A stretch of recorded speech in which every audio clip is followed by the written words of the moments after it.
Mais uma fraude resolvida, pessoal. Mais um golpe bancário que nós conseguimos solucionar aqui no nosso escritório.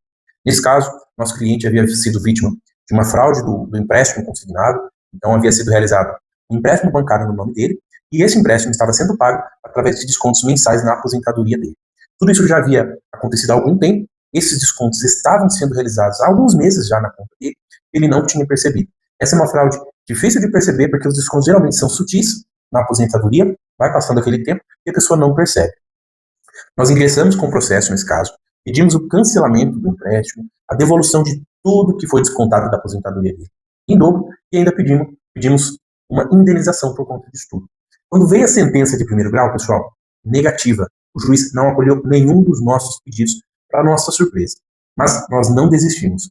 Apresentamos um recurso, esse processo subiu para o tribunal, e lá no tribunal, 3 novos juízes, mais experientes, com mais tempo de carreira, reanalisaram a nossa tese, os nossos pedidos, e olha só, pessoal, deram total provimento ao nosso recurso, todos os nossos pedidos foram acolhidos. E eu queria destacar aqui com vocês, eu estou com uma parte aqui da decisão na minha mão, imprimi aqui algumas folhas que eu considero importantes, e eu gostaria de ler para vocês um trecho que justifica ali, né, o tribunal ele apresenta os fundamentos para acolher o nosso recurso e cancelar os empréstimos, né, cancelar essa fraude. Olha que interessante, eu vou ler aqui para vocês. A documentação da ré, ou seja, da instituição financeira, não é suficiente para desconstituir as alegações autorais do meu cliente. E como é sabido, incumbe, ou seja, é dever de quem alega a regularidade da operação, é seu dever, portanto, a prova legítima dessa contratação. É um ônus, é um dever. Olha que interessante, a documentação da ré, do banco.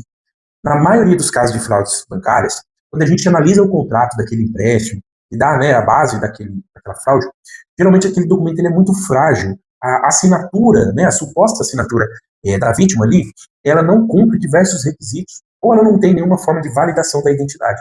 É por isso que esses documentos geralmente, não são aceitos em processos judiciais. Então veja que o juiz chamou atenção para a documentação, o contrato.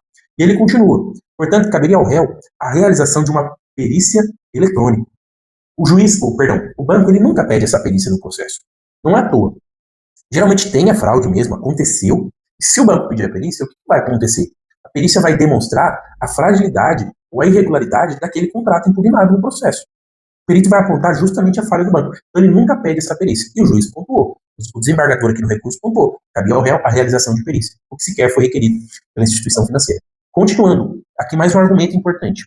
Para se cercar da idoneidade, né, da regularidade dessa operação, o réu tinha que ter demonstrado o envio do contrato ao autor, meu cliente, e solicitado a via assinada de próprio punho para demonstrar a adesão ao negócio. Olha aqui que um juiz está dizendo hoje, em 2026, sobre contratos eletrônicos. Olha como que está tão grave o problema de fraudes bancárias. O desembargador aqui, ele está exigindo até mesmo uma assinatura de próprio punho. Veja, banco, você poderia ter solicitado para o seu cliente aí, que está falando que foi vítima de uma fraude, assinatura de próprio punho em 2026. Não é que isso é um retrocesso, é que os problemas de fraude estão tão graves que até isso está sendo exigido como uma forma de trazer segurança em processos que discutem fraudes bancárias. Por fim, mais importante, olha outro argumento aqui. Dentro do âmbito da operação eletrônica, cabia ao réu, né? Esse é o contexto, trazer elementos que denotassem a atuação concreta da parte em cada etapa, ou seja, que o meu cliente realmente participou das etapas de contratação, ainda que online. Portanto, ele diz aqui, o horário de upload de termo de contratação, que hora que esse termo foi baixado? Que hora que o contratante, né, o suposto contratante, acessou aquela plataforma de assinatura eletrônica? Sem prejuízo, inclusive, da investigação do número de IP, que é a identificação do dispositivo eletrônico que está realizando aquela contratação de forma virtual, celular, computador. Veja, uma série de elementos que o banco poderia ter apresentado para comprovar a regularidade daquela contratação. E eu digo mais, a gente sempre alega isso nos processos. Fornecimento de geolocalização, a validação da identidade da pessoa por meio de selfie, né, que é a biometria facial, vários elementos. E veja, em processos que o banco apresenta, nós temos aqui processos que o banco apresentou geolocalização e validação via selfie. Mesmo nesses casos, ficou comprovado a fraude. E quando o banco não apresenta, o que é muito comum, mais comprovado ainda está esse golpe, essa fraude. Então vejam, essa foi uma decisão, que em primeiro grau nós não tivemos êxito, o juiz não acolheu os nossos pedidos. Nós recorremos, fomos para o tribunal, 3 novos juízes, substituindo a decisão anterior, deram total provimento à nossa tese, cancelando o empréstimo consignado, determinando a devolução de tudo que foi pago indevidamente, né, descontado da aposentadoria, em dobro, e ainda, nesse caso aqui nós conseguimos uma indenização.